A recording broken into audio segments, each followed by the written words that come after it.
Hello, ladies and gentlemen. Um, uh, this is my partner in crime, Pragmatic Culture, and I promised him shekels for appearing on my stream today. How are you? Good, but I'd just like to clarify no such shekels were promised, although, I mean, it'd be cool to get them anyway. Yeah, I just wanted to stream with him, just talk about random things, like we did on your stream with Ray and Fire Yamo like a week ago. Yes, where we decided no Fukuyamists would be allowed. So, any thoughts on the Alabama bill and the anti-abortion bill in Alabama? Yes, it is good and God-pilled. Oh man, but can we agree that Alabama is like a terrible state to live in, though? Like, Is it? I don't. yes, it is. Why is that? If you check like the state economic freedom from the Cato Institute is like one of the poorest states in America. All right, but materialism is the big gay anyway, so it's not like I particularly care about that. And also separations of blacks and white people are still very much alive there in that state. Well, that sounds like a you problem. How is that the me problem? Well, it depends what you mean. When you say the separation of like blacks and whites is still high, is it voluntary? Is it like, are you telling me Jim Crow somehow slipped past the Supreme Court in Alabama? What are you saying? Um, Voluntary? All right, well then, what's the problem? Because we live in a society. Well, we live in a society, huh? I don't know. Just I wouldn't want to live there. I mean, I'm down with Dixie to be TBQH. Um, I mean, they seem cool. Like all really, I've been to a couple southern states now, just touring and stuff. Like I've been to Virginia, North Carolina, Kentucky, and I mean, if you count Maryland and Delaware, but I don't really necessarily count them. But still, Dixie is cool, even if it isn't like the wealthiest or whatever. It's got class for the most part. You know, Yeah, nowhere is perfect, but it's got class. you like that southern aristocratic culture? Damn right, yeah. Yeah, yeah. Southern. Speaking of, oh man, it's kind of the South. The South is kind of weird like that. Like it's kind of known for being poor and redneck and uneducated, yet at the same time as a Southern, but has an aristocratic flair to it. Yeah, that's Yeah, well, there's like a difference between being like book learned and being, actually smart. yeah. So yeah. Also, Ray was on Academic Asian Channel again, debating the abortion bill with what's her name, Liz, base Liz. Just Yes, I did not whatchamacallit happen to catch it, and I don't really have any intention of doing so because I can't imagine I like Ray and I like talking to Ray, but I can't imagine her having good enough arguments for me to make, for me to listen to it without like ripping out my hair. yeah. Well, let's see. Abortion's good because having lower populations is good. It's a part of accelerating capitalism. It's You don't part you of reaching post cap. I don't know what her argument is, but I think it's something like that. I mean, you don't need really abortion to check population rates. Nature kind of does that on its own. And it's really like the only reason people think they need abortion to check population rates is because capitalism has exploded and the technological advancement has been so exponential that the population thinks it can just continue to grow indefinitely, when in reality, one, that's not the case. And two, if we didn't have that sort of technology anyway, then nobody would be thinking it in the first place. No, it's kind of sad that Thomas Matthews essay of population is really meant to understand pre-industrial society in the first place.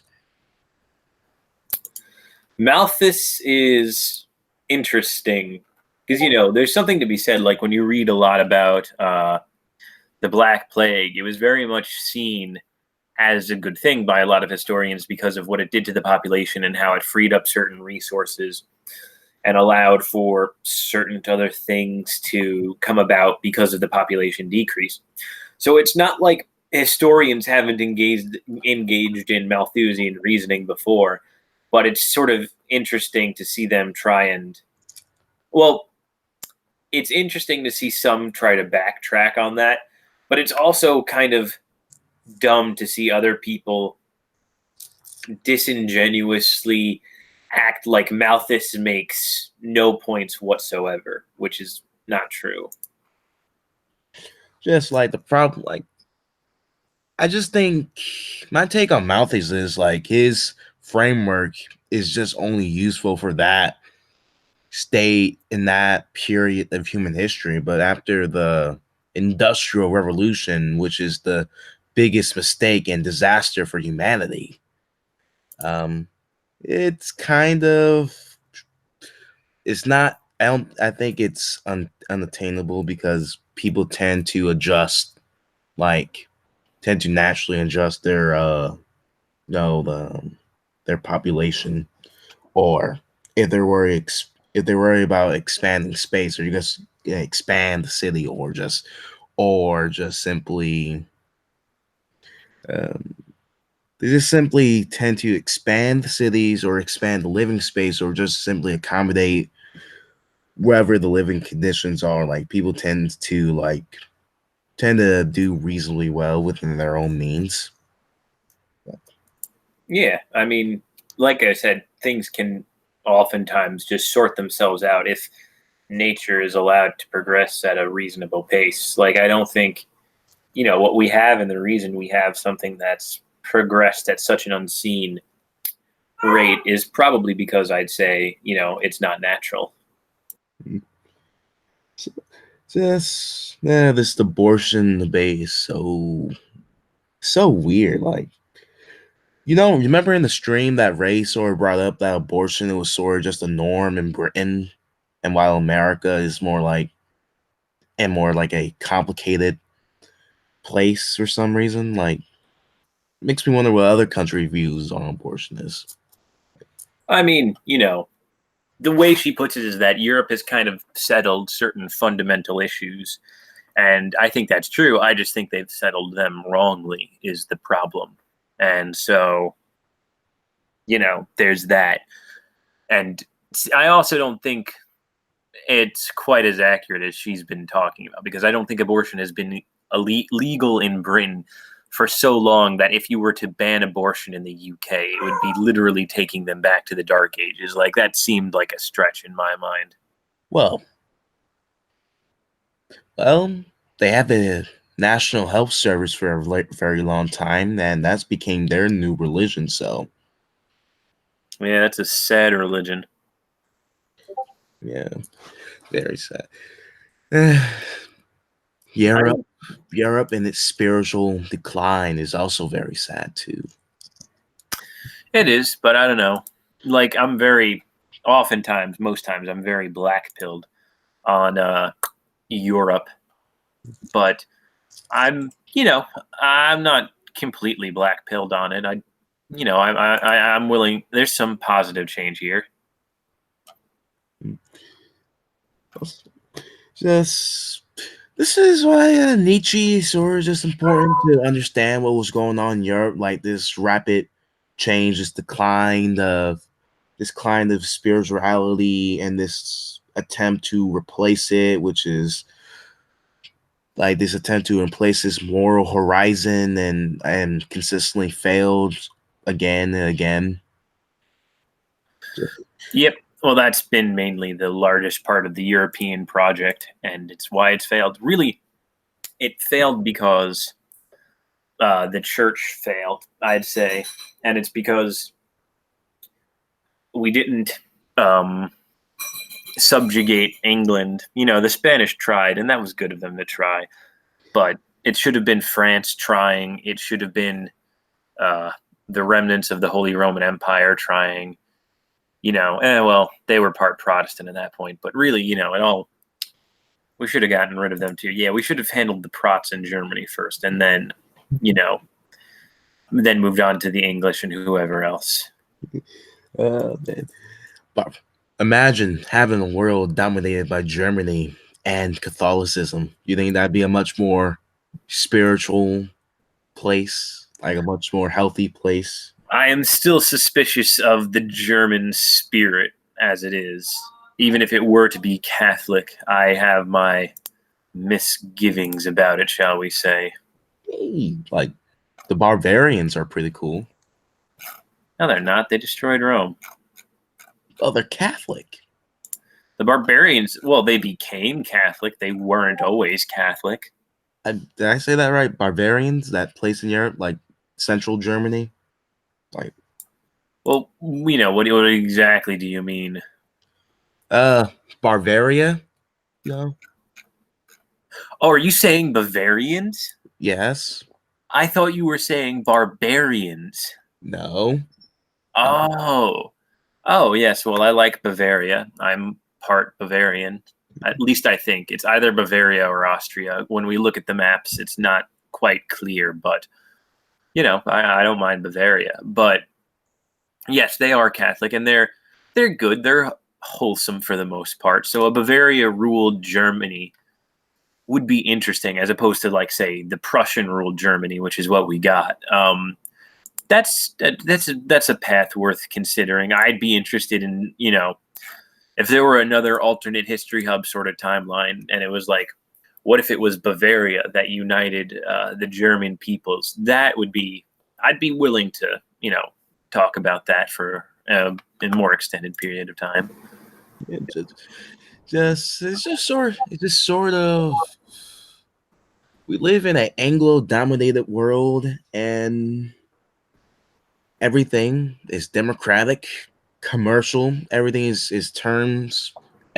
basically in terms of economic relations. And can we admit that Karl Marx was right in some sense that this, what he would call and his followers would call like the commodification of relations based on exchange, like this having this effect of reducing human experience, spiritual phenomena, like this expect on basically leading to this reductionist view. Like that's sort of just like Oh yeah, he was at least in part right about that, but he was also, highly reductionist himself, and so he's not exactly one to talk, but he was better in quantifying, or not quantifying, but stating clearly the problems of modernity and liberal positivism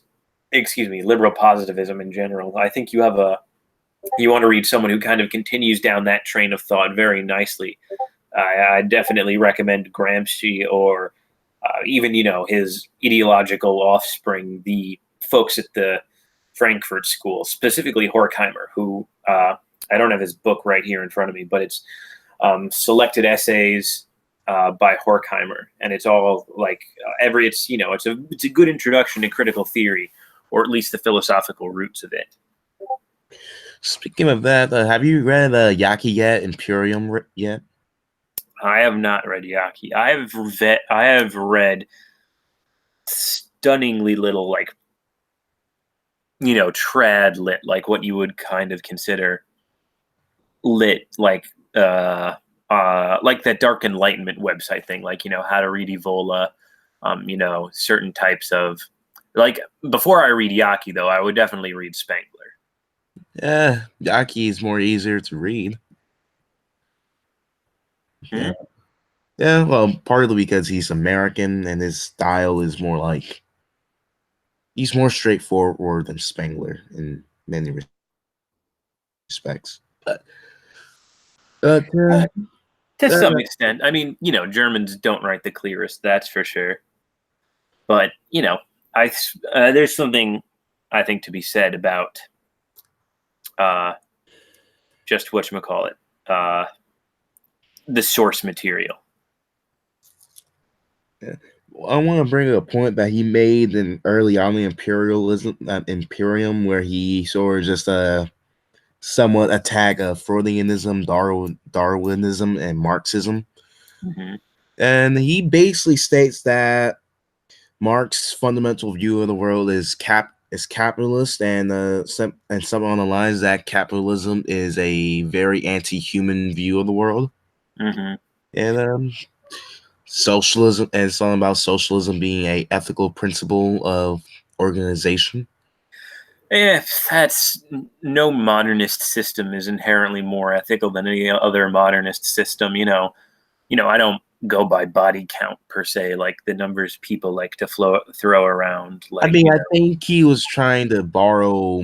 I think he's trying to bring the German view of socialism, which is basically that they work for the state and they view that to be a virtue, while the Marx and Anglo view of socialism is more like you're not really working for yeah, the state, but you're more so liberating yourself. You're working for yourself, like this very individualist conception of socialism. yeah, like the Spenglerian type of Germanized socialism, or state socialism, or national socialism, perhaps, is I definitely get it. There's a case for it being made more. There's a case for to be made that it is indeed more conducive to the nature of man and thereby more ethical. But even so, even granting if it were more ethical, I'd still say it's not Well, ethical. Like, look, I'm not saying, just return to feudalism, but I'm also not saying, I'm also saying there's an in between, you know, um, feudalism and modernist economic systems, perhaps. Or maybe there's a synthesis of the two to be more Hegelian about it.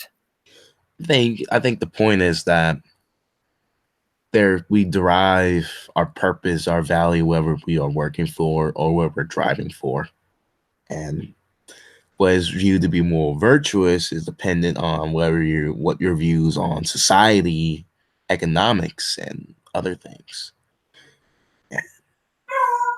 Yeah, But I mean, then again, we're not trying to promote alchemy here on this channel. what? Trying to promote what? We're not trying to promote alchemy on this channel. Alchemy? Weren't you? I mean, like you did kind of joke about economics being alchemy. Alchemy. Alchemy. Alchemy. That's how you say it. Yes, alchemy. Are you sure? Yes, there's an L, not an AUR. Alchemy. Alchemy. Alchemy. Alchemy, yes. Weird. White people pronounce things weird. Like, At least we pronounce words properly. hey, hey. No, you don't. Boy, yes we do. We invented the goddamn language you're speaking. I think we know how it's said. Sure. You've been in the language that I'm speaking right now. Yes, yes we did. Oh man. Yes. Alchemy. Alchemy. Mm. That's Alchemy, not alchemy, alchemy. why I can't say it like how I say it. What's wrong with that? Because it's stupid and dumb.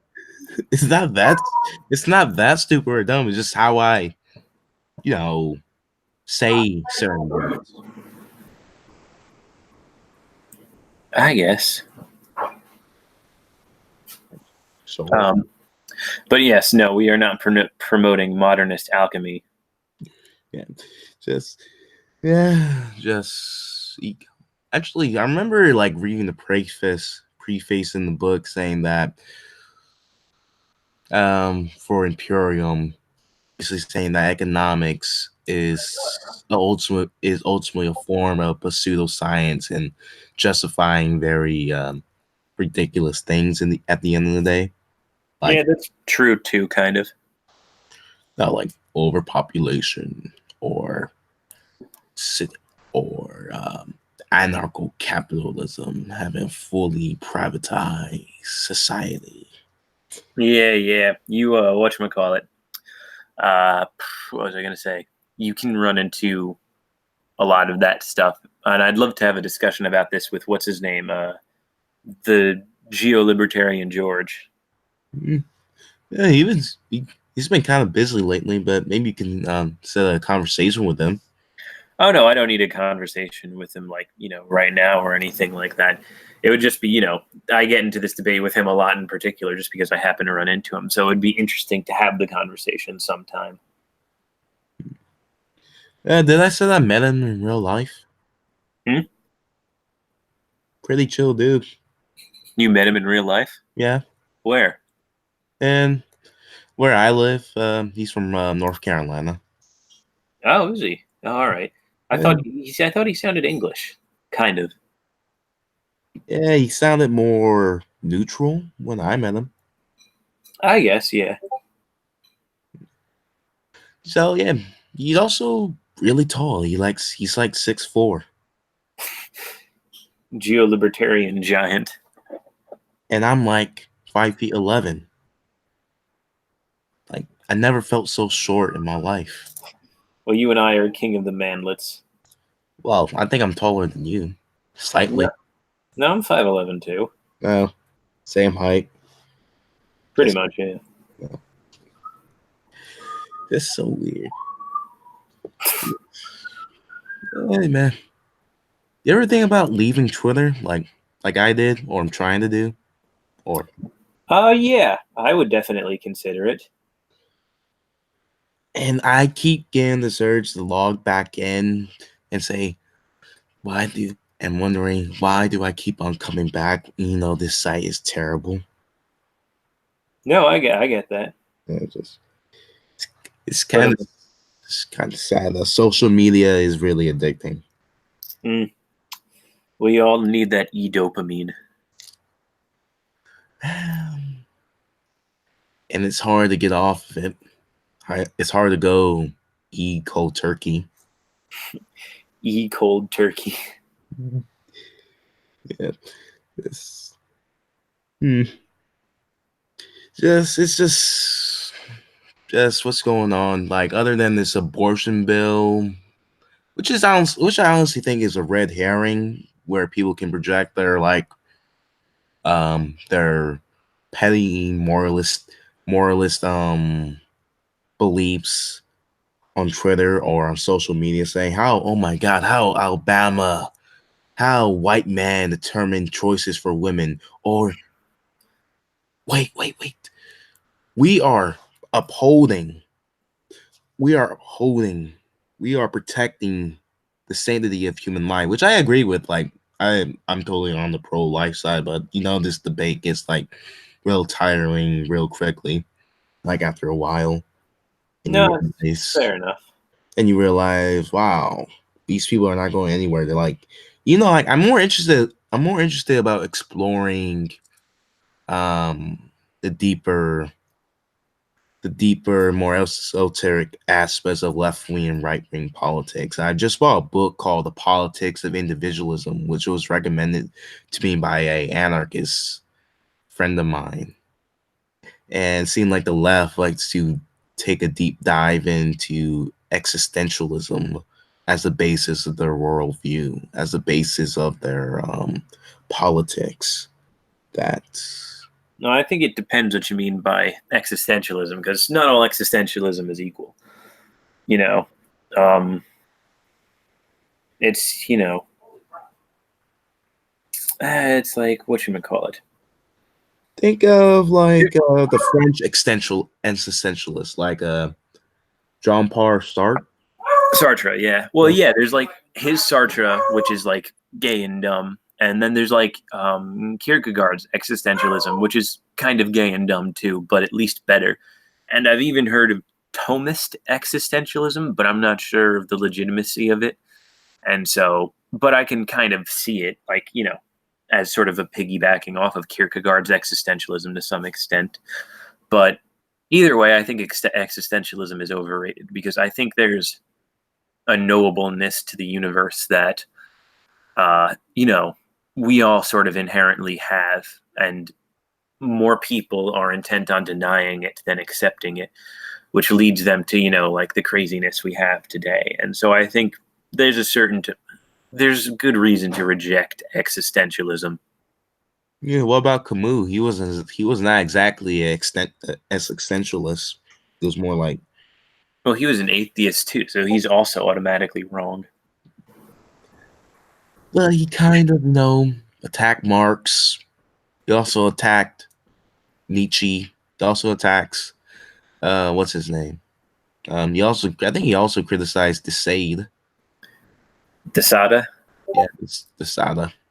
Well, you don't just get free brownie points for attacking the right people. And while I agree with attacking Marx and Desada, um, I'd actually take Nietzsche over Camus because I believe Camus is responsible for this sort of new age. Actually, no, he's not even the worst offender, but I don't think Camus is a good. He's not a good moral standard to follow. Like the myth of Sisyphus is not a workable model for how to get through life, whereas Nietzsche's I find is more so. I mean, you don't agree with the concept that we kind of what was the myth about? Like, it's more like we just endure the task. Like, he almost takes like a more stoic approach to that problem, that we able to find some type of meaning, some type of happiness of doing the same thing over and over again. Like just pushing a rock up a hill and the rock falls down, you push it up again. Like eventually you're gonna find some type of purpose to keep on going. Like, See, that seems sort of like bastardized. It seems like sort of bastardized uh, existentialism, which sort of says like it's funny when PewDiePie did his review of Either or by Kierkegaard. He kind of touched on this as well. In Kierkegaard, there's this sort of existentialism where rather than trying to create your own meaning out of pushing the boulder up the hill, so to speak, you simply understand that there can't be meaning that way. And so you have to fall back on something higher in order for there to be meaning. And so that's how you get to God, sort of. That's sort of, I'm not saying that's the existential proof for God, but that's the existential reasoning for why you ought to believe in a God anyway, sort of. At least that's my understanding of it. And so I'm a bigger fan of that. And the degree below that is like Nietzsche's sort of system where, you know, it's the understanding that you can't really create meaning yourself, but since you exist, you might as well assert your own meaning as truth, which is an interpretation, and it might not be the most popular, but I think it's something that can still be derived from Nietzsche. And then there's like Camus and sort of Sartre, which is just like there is, well, then there's Camus, and then there's Sartre and other more modern existentialists, where it's just like, you can't find any meaning, and there's sort of, you just have to accept this web of intersubjectivity and this web of what is it? Zizek has a good word for it when he's describing his ontological framework. It's sort of like, I'm trying to think, like supposedly we are nothing, so forth and so on, and therefore, it's what comes to fill the void is sort of a web of interconnectedness with other people, and that all these different references and frameworks are the only meaning we can actually find. And so it's just going to end up being a completely continually self-referential cycle. And so that's like the lowest form of all of that noise, I think, anyway. just just I don't know what's my overall opinion on the existentialism, but I'm more willing to use their, like, if I know the crowd I'm talking to, I might use their talking points to get my own a point across. No, I don't. I don't deny that there's whatchamacallit, something to mean. I don't. I think there's something to sort of a deconstructionism, and there's something to be said about, um, you know, trying to break down the what seems like absurdity of life at points into more meaningful bits. But you know, there's at some point that becomes dishonest, and that's like my problem with the postmodernists, who also take a little bit from sort of the existentialism of Kierkegaard, and them and Sartre kind of coexisted at the same time, so they all sort of drew from a similar well that was also Heidegger. But there's something to be said for deconstruction, but they take it too far. Like there's things that if you deconstruct, you don't have a coherent worldview. You just have this sort of, I think it was called atomic nihilism. It was something brought up on the Existential nihilism. no atomic nihilism. Like, well, this is uh, yeah. Well, it's kind of like I forget the exact phrasing of it, but it was like something like well, there isn't really a body. There's just a group of atoms we perceive as a body. There isn't really whatchamacallit, um, a line. There's just this group of atoms of lead that we consider a line. So, nothing is really as we perceive it. We only imbue these perceptions upon it because that's how we need to make sense out of it, but none of it's really there. And so, sort of take that framework and apply it then to say, everything. There's, nothing is permanent. Everything is sort of our perception of it, and we can't trust our perceptions. And that's why I think, the postmodernism is dishonest, because there are categories, there are forms, if you will, in the Platonic sense, and their existence isn't really up for debate per se, unless you want to, as the postmodernists do, just sort of reason that the world is essentially meaningless and incoherent, and nothing can be done about it. But I think that's dishonest, and I don't think even I don't think, like, maybe people like Foucault bought into it wholesale, but I don't think and maybe Lyotard did too, but there are a few people like Derrida and Deleuze. I don't think they bought into it as wholesale as the others did. And I think that because they made more specific attempts to deconstruct specific sects of reality than some of the, or not maybe sects, but certain aspects of civilization that gave off the idea, at least in my mind, that there was some sort of end to which they were trying to achieve, as opposed to truly buying into this belief that all of it's meaningless and you can't really conjure anything out of it. It seemed that from their writings they had a task in mind as they went about their project. And so, even the postmodernists weren't really postmodernists to the extent that people want you to believe. And I think that's because they know themselves that it really isn't entirely honest to be a postmodernist. Postmodern. Seem like they want the death of metaphysics, or bring the death of metaphysics. Oh yeah, definitely. That is the idea of that's the idea of both, I think, the Frankfurt School and postmodernism, is the death of metaphysics, and Marxism to some extent as well. Marx is so weird and complicated. I wish we can stop talking about him because he's such a dead horse and even criticized and defended to death.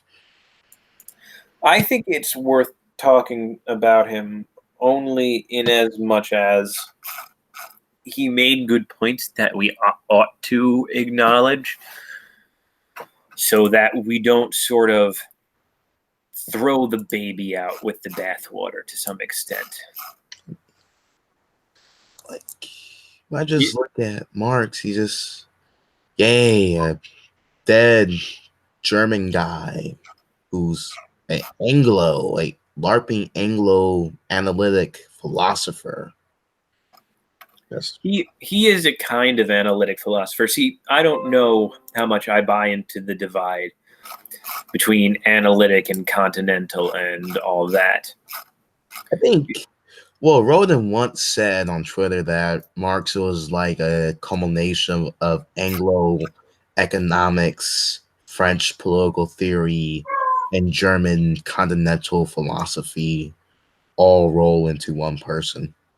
Yeah, he's. I think Spengler also said something to that effect that Marxian socialism was sort of this anglicized empiricism, devoid of actually providing any sort of meaning or fulfillment to the for the people as he supposedly promised. And there's certainly truth to that. And that's why you got to take him with a grain of salt, and that's why you can't take him really entirely seriously. But it's also why acknowledging where he is right can be dangerous, if only because you acknowledge points like you give these people an inch and they tend to take a mile. But I think it's easy to kind of stop that, and I think that's why I encourage everybody to read Hegel. Because if you know Hegel better than the commies, then you can stop them in a lot of their tracks, I think. Yeah. Or just, hmm, or just read everything like I'm trying to do. What's up? Or just read everything like I'm trying to do. I haven't read Hegel yet, but he's not my highest priority right now.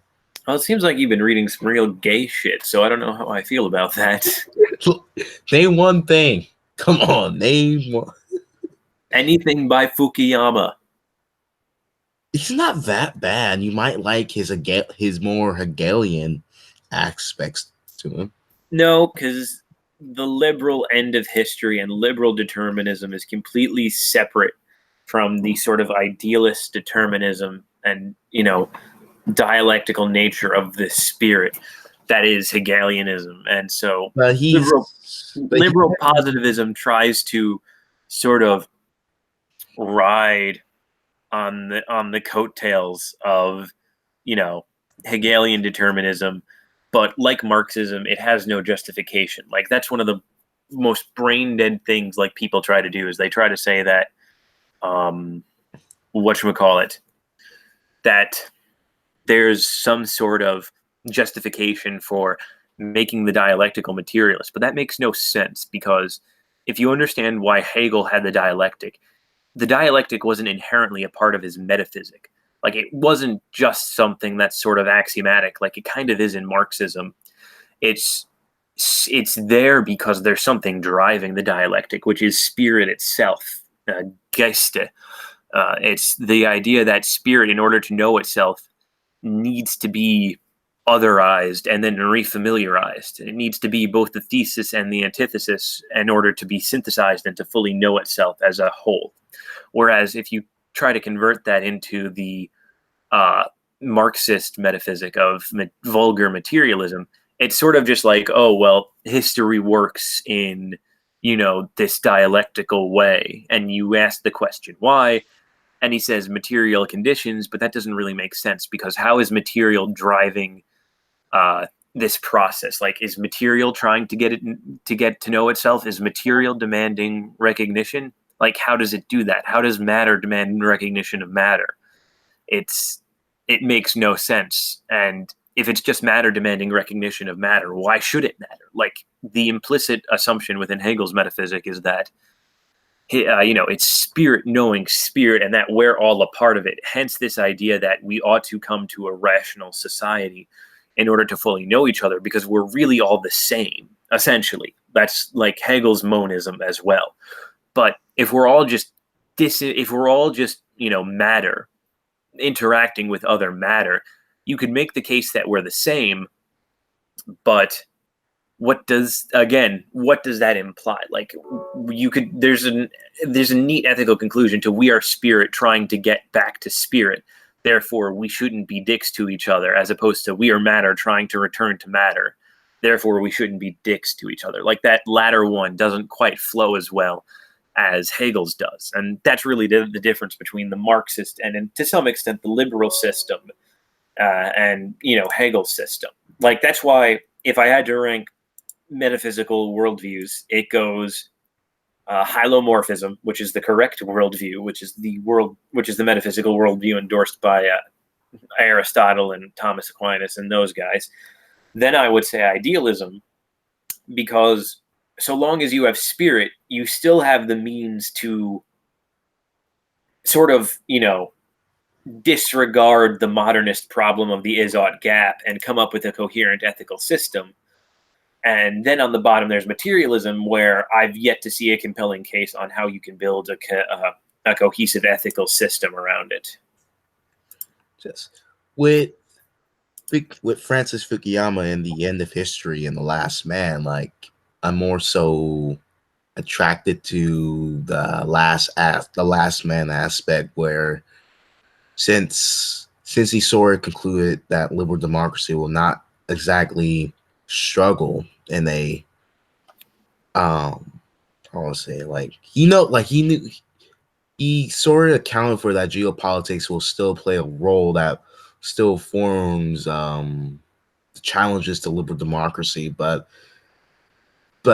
he understood that liberal democracy has produced a kind of man, this man that needs a man that will just pursue their own passions, their consumption for no end. Like they live a meaningless existence because they have no struggle, they have nothing to strive for. And I like that critique of democracy, that this critique of the liberal democratic system. The End of History by Francis Fukuyama is not just like this triumphant tale, is more like dread.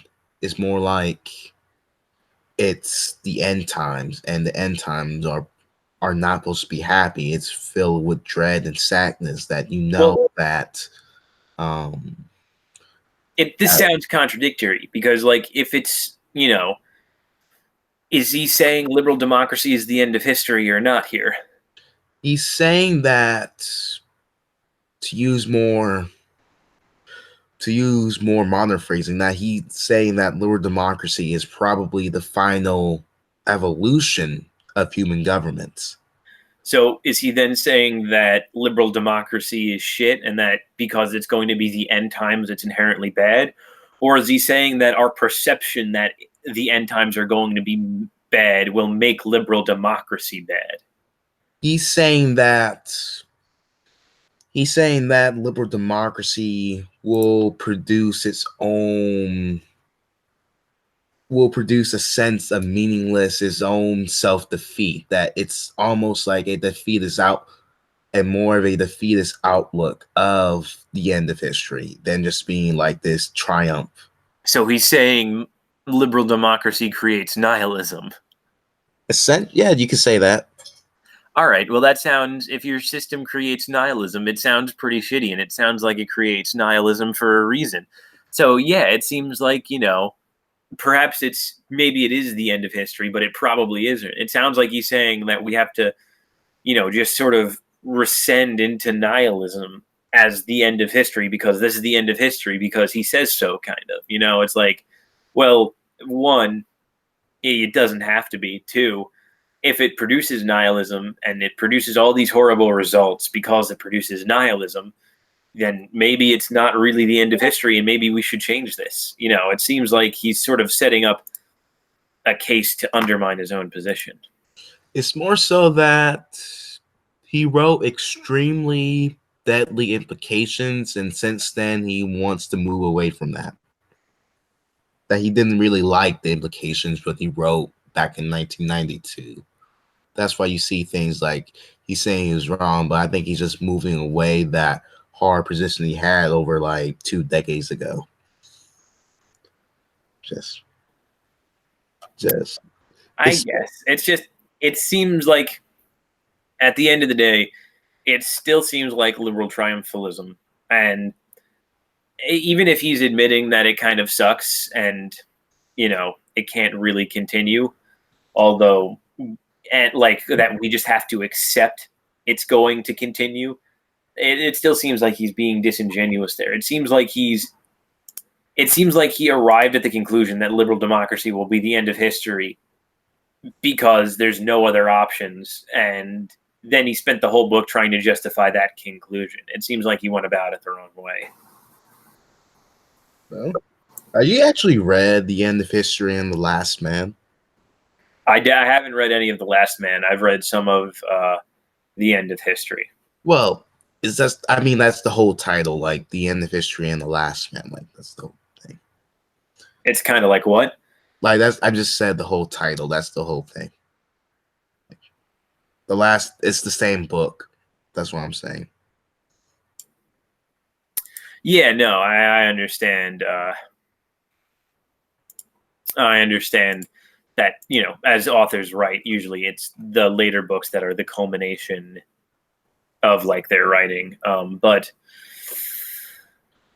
you know, I'll look into it. But it seems like really, my perspective on The Last Man, and again, I haven't read it, but from what I've heard, it seems like Fukuyama was blown the fuck out by Huntington and had to try to save face to some extent, you know, 10 years after the fact. And this is sort of his reworking of it to, you know, still sort of justify liberal triumphalism while at the same time saying, well, oh, it's not going to be as neat as I predicted. And maybe this nihilism thing I'm talking about, even implicitly, has some more negative side effects than I predicted, but it's still going to be liberal democracy that comes out on top because I say so.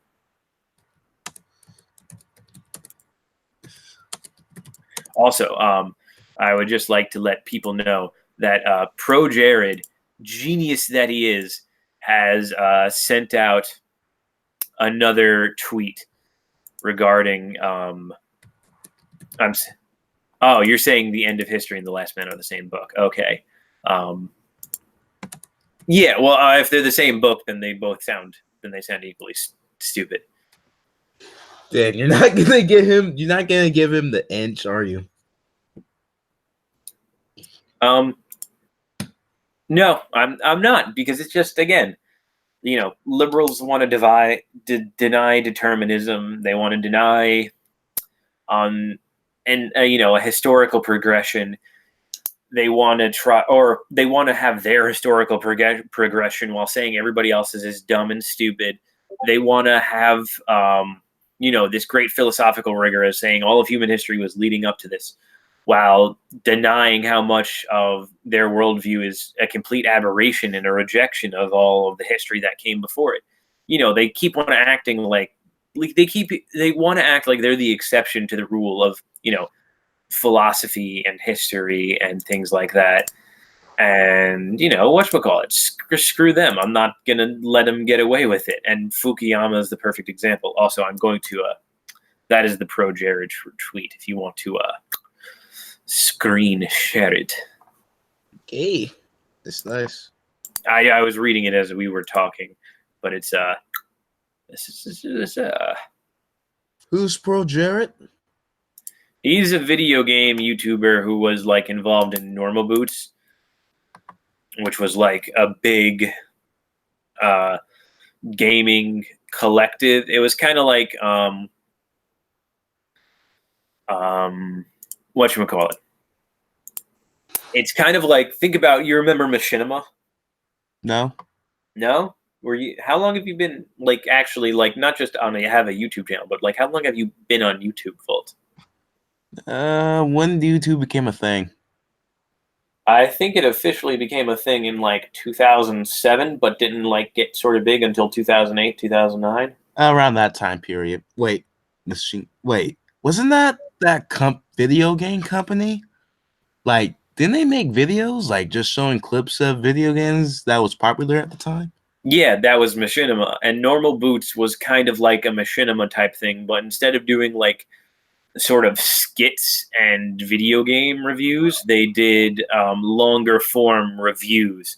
Like JonTron used to be a part of Normal Boots. The Completionist is still a part of Normal Boots. In fact, I think he might be the only founding member left now. Pro Jared was a part of it. Oh, well, no. The Completionist and Peanut Butter Gamer, I think, are the only two founding Normal Boots members left. In fact, I don't know if there are any other Normal Boots members besides them. Like, I think it was Pro Jared, Peanut Butter Gamer, The Completionist, and Jontron. I don't know of any other members of Normal Boots. So I think they've now reduced their membership by 50% because, well, one was because of like the Jontron thing, which was bullshit, but now the whole Pro Jared thing, and he's making it so much worse for himself. I'll Google Normal Boots and see what's up. Speaking of liberal history, don't buy Stephen Pinkner's the the Better Angels of Our Nature. That's a terrible book. I want to burn the book. That's like the only book so far I want to burn. Wait, which book by Pinker is this? Like the Better Angels of Our Nature. Oh, yeah. No, I've never had a particular. It's funny, that one's actually been recommended to me a few times, but I've never had a particular whatchamacallit, desire to read anything by Pinkerton other than to see what he has to say. But if you're telling me not to read it, I'll definitely not read it. Okay, so Think of your criticism of Fukuyama and times that by 10. yeah, that sounds right. But whatchamacallit. Yeah, okay, so Normal Boots is Peanut Butter Gamer and that one video gamer who is the completionist. And it's also Continue, Did You Know Gaming, and Satchbags Goods. I know Did You Know Gaming. I didn't know he was a part of Normal Boots. So he's another big one who's still around. So that's the three of them. I do not know who Continue are, and I do not know who Satchbags Goods is. So there's like three big faces, I'd say, left at Normal Boots. I could look up Continue and Satchbags Goods on YouTube right now just to see what's up. Yeah, Continue is like a channel. They've got like 200,000 subs, and a video they posted 9 hours ago only has like 1.8, 1,800 views, and something they posted 2 weeks ago has 12,000 views. So yeah, they're not a big face at all. And the other guy, Satchbags Goods, I imagine he's going to be in a similar boat. So yeah, Normal Boots is like, if there's a scandal with there's two channels that come up here. One is the Normal Boots main channel, which only has like 213 subs and 48 videos, and the other is Satchel Drake's. So, and it looks like his most recent publication was like a year ago. Okay, so yeah, the only big faces left at Normal Boots are Peanut Butter Gamer, Pro Jared, the completionist, and Did You Know Gaming. And Did You Know Gaming, I don't even think it's shown his face. Maybe he has at conventions, and I'm just not up on that. But gamer news. They will rise up. After all, they're the most oppressed minority. yeah, but the completionist has 1.3 million subs. He's getting over 100,000 views on most of his videos on average, regular uploads. So yeah, he's fine. Peanut Butter Gamer got himself in a little bit of hot water because he was sticking up for Pro Jared. And so, yeah, he dropped a couple, like he was at 2 million and then he dropped a couple thousand. Now he's slightly below 2 million again. But he's still doing pretty good. He's fairly popular still. And his videos are getting over 300,000 views, 200,000 views on the reg, and pretty consistent uploads. So, yeah, I think he's all right. Yeah, so pretty much if something comes out about Peanut Butter Gamer, then Normal Boots is largely fucked. But, yeah. Did you read the message I sent you? Pro Jared's latest statement. Yeah, but I haven't really been keeping up with this drama. Was he the one that cheated on his wife, or that's a different drama? Nope, that's That is indeed the right drama. He is the one who cheated on his wife. But here, I'll read the statement myself. So this is his second statement. For people who haven't read his first statement, whatchamacallit, I apologize, but it's certainly, you know, still on his feed and whatnot.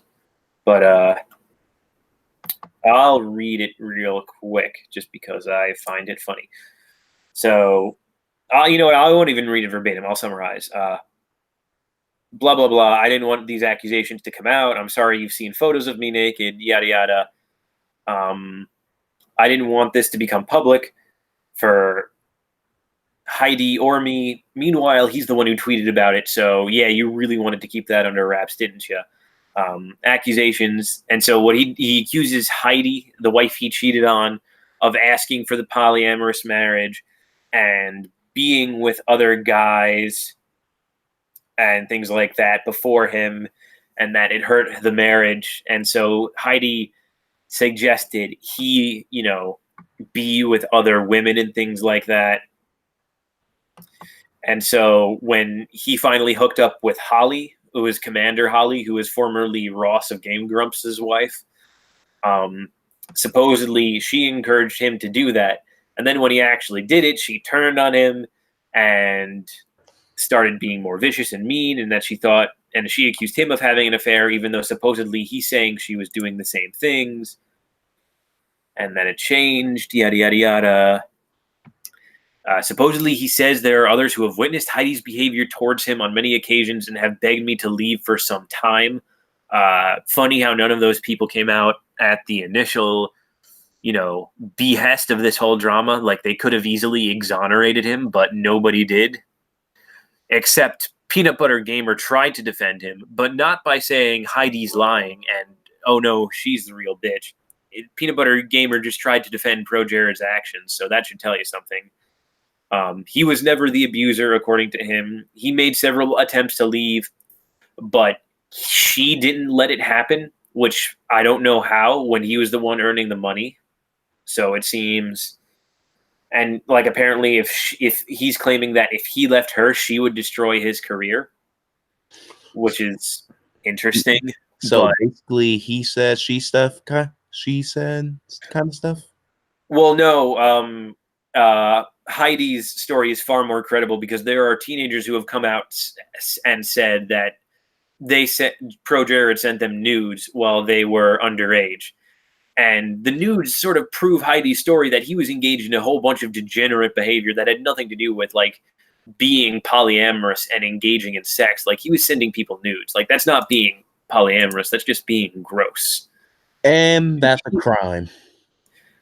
Yeah, and it's a crime, especially if the two teenagers are, telling the truth, which, based on the collaboration we've seen, like there are other people who aren't underage who also collaborate this story. So, there's really just a whole bunch of evidence out against Jared right now. And so it seems very weird that he's trying to like throw this all on Heidi with zero evidence. And this is the kicker. I'll read this paragraph. I'll read the final two paragraphs verbatim. Even though I've been tempted to put information out online that shows my side of the story, I don't want to further stoke the fires of what should have been a private matter between us. My hope is that both of us continue to pursue therapy and come out of this unfortunate situation better people, but I want everyone to know that any interactions I may have had with any other women were known to and encouraged by Heidi and were had with only the purest and lawful of intentions. So He's again, definitely being a man right there. Yeah, definitely being a man. yeah, so what he's saying is his wife pressured him into having sex with other women and then turned on him once he did. And so any interaction he had with women was both lawful, which is him trying to head off like the accusations of him sending nudes to teenagers, and had the purest of intentions. So supposedly he was doing this to please his wife and that it was all completely legal and above board. But a lot of evidence to the contrary. So really, this dude, look at the top of his head. It's just Garbage human. Yeah, this is like fair to say. This man's is trash and should not be taken seriously. Oh, oh, have you read my piece I published on Medium like a couple days ago? No, I haven't. I've been pretty busy on work and what's not and whatnot. So I have not been uh, in particular. So I just basically wrote like three psychological profiles on Richard Nixon, Adolf Hitler, and Joseph Stalin. Uh, Hitler wasn't really fun to write because I have nothing real to say about Hitler other than that expanding the German people living space or racial stock into Eastern Europe, which and Stalin was actually a bit more interesting because I don't think he was a sociopath in any sense. see, whatchamacallit. Uh, I don't know. I'm not. I don't like psychological profiling of other people and dead people like who you haven't even met. Like it's kind of one of my criticisms of psychoanalysis and psychoanalysts in general. Oh, I'm not really trying to be a psychoanalyst here. I just more so just want to what I want to do. All right, I just want to just go into their psychology, into their decision making, understand their just decision making and where they came from, like what culture they came from. I mean, I get it, but it Yeah. just these probably the you know those guys probably I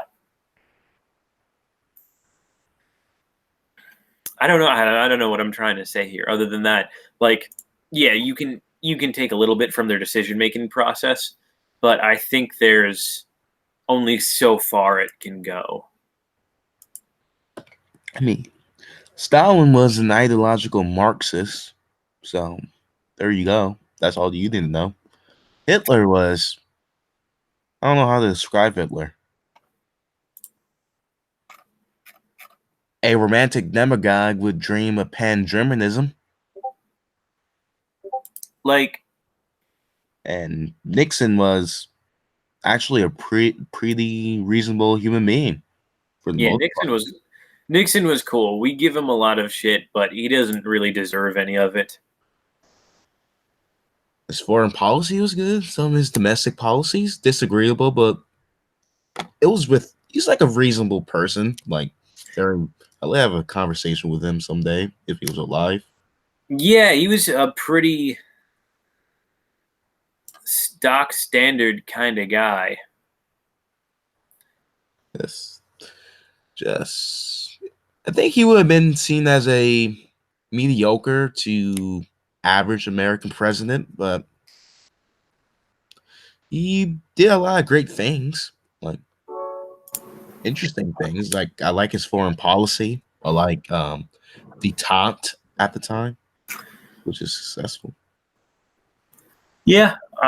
Well, we kind of it's kind of biting us in the ass now, but No, not really. It's just after Nixon, you kind of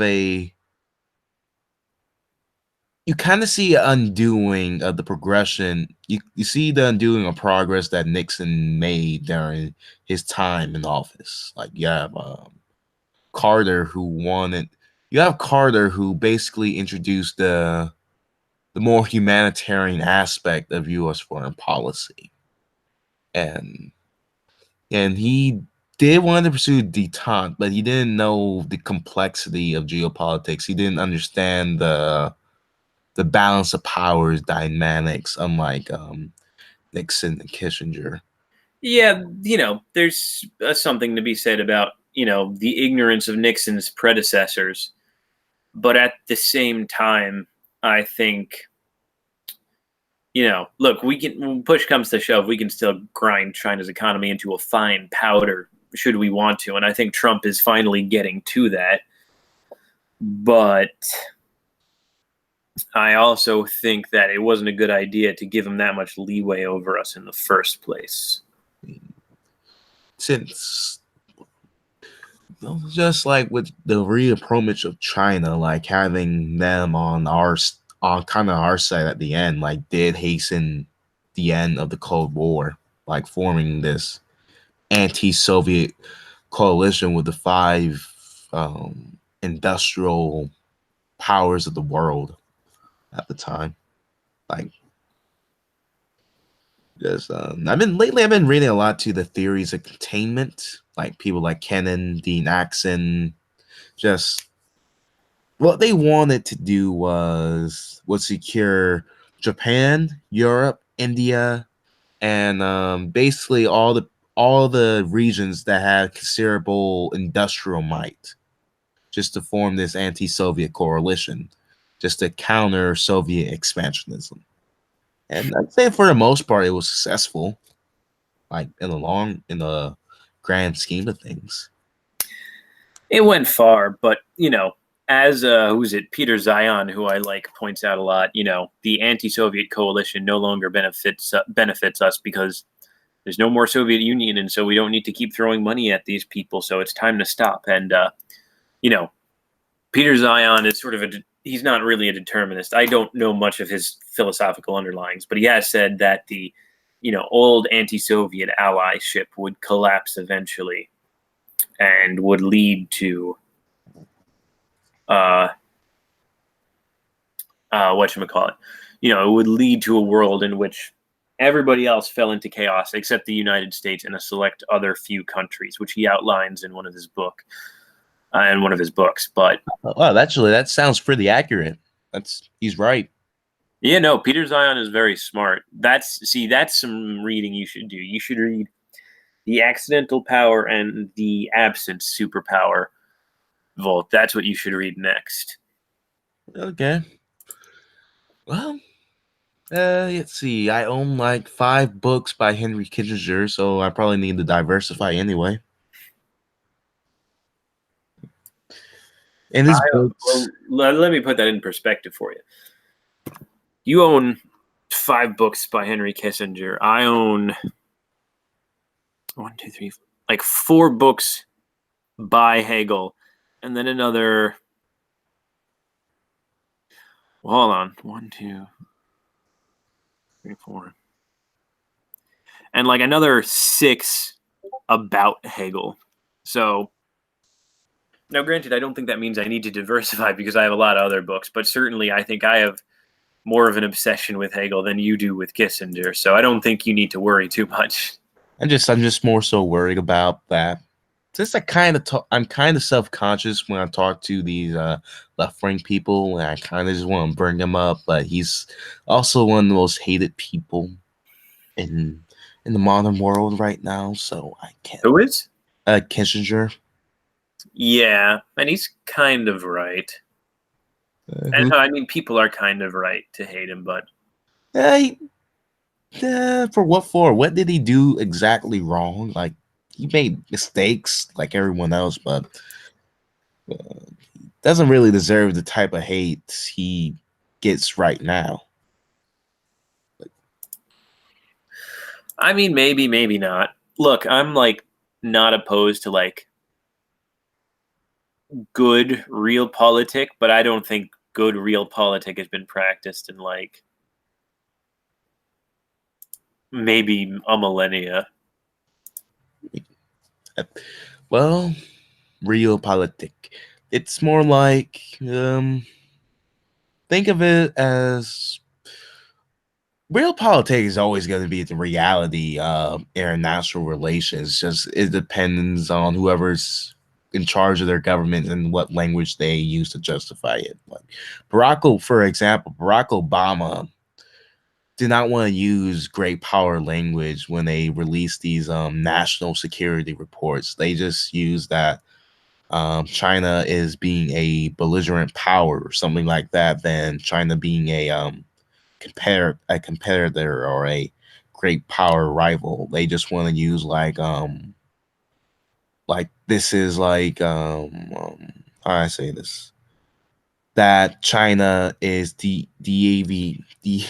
is going against the liberal paradigm, like going against the democratic led Well, hegemony. I think he knew what he was doing there. In that you can only justify the sort of aggression, like Obama probably would have sought to enact on China in that sort of language. Like that's really how you can do it. Like you can't say China's a threat to the liberal paradigm.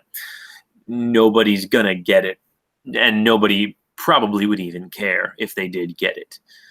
I Um, mean, so like just you having need a the shift in language of language. like you need to rephrase, oh, Hitler is annexing the Sudetenland and what call it, Eastern Poland or Western Poland and whatever, in order to like actually get people mobilized for what our leaders want us to do.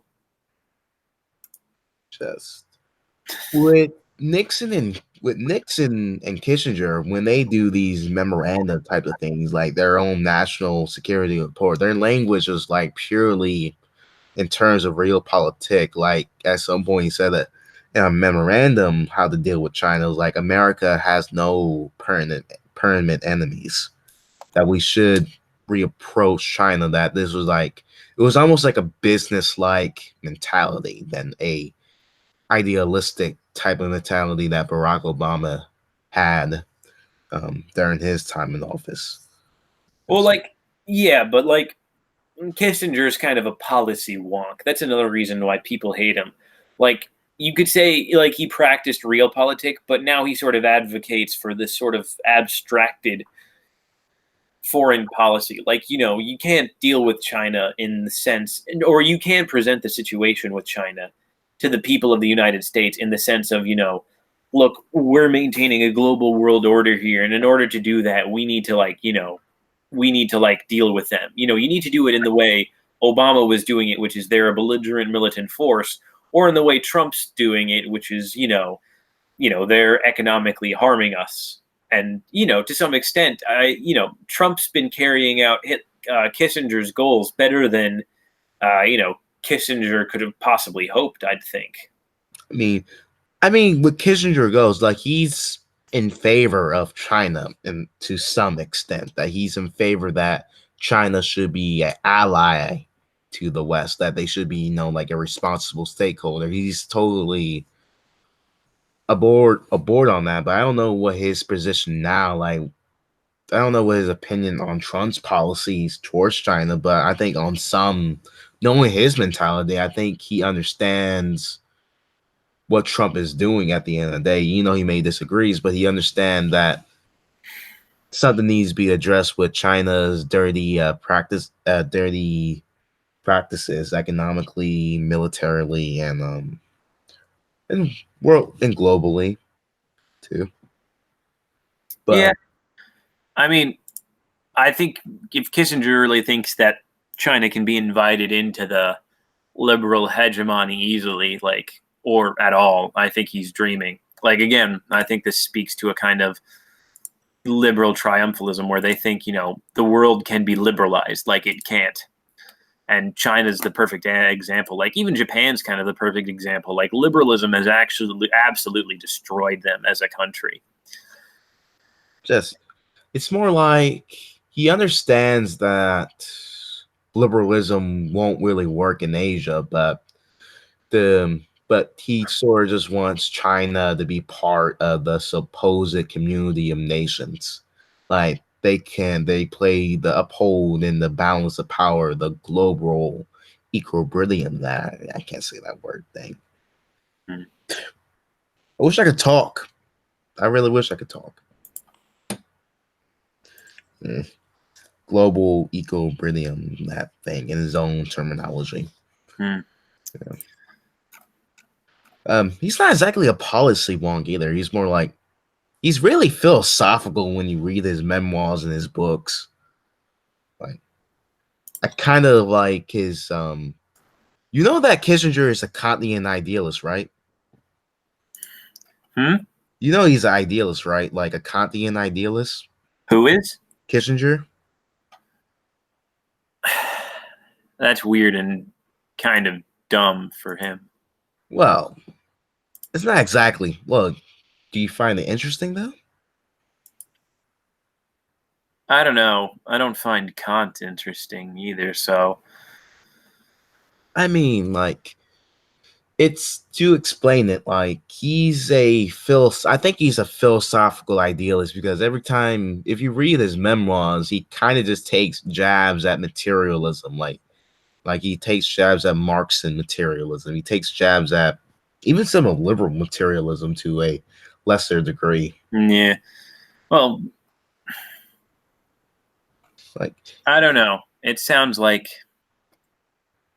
people who do that could be playing a lot of games at once, and I haven't read enough Kissinger to have any clue what long con he may or may not be trying to pull.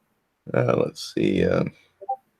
He said, let's see. I remember watching an interview about one of his biographers reading the meaning of history, which was like a doctoral dissertation, and saying that the idea of freedom is worth pursuing. That the idea of that we shouldn't just abandon it just because of anything else, that we need to pursue it as an end goal. I may be wrong, but that was something on the lines of that. Like we shouldn't just, like just abandon freedom. That freedom in and of itself is worth pursuing. That's sort of just like in his worldview at the time was like the meaning of history, that he views history as a pursuit of freedom. Kissinger? Yeah. Oh, see, yeah, that makes me very. I gotta read. Well, I don't have any particular desire to read Kissinger either. But But this was like 1957, and this was like him, the Harvard professor. So I don't know. He could have changed his mind. So you never mm, know.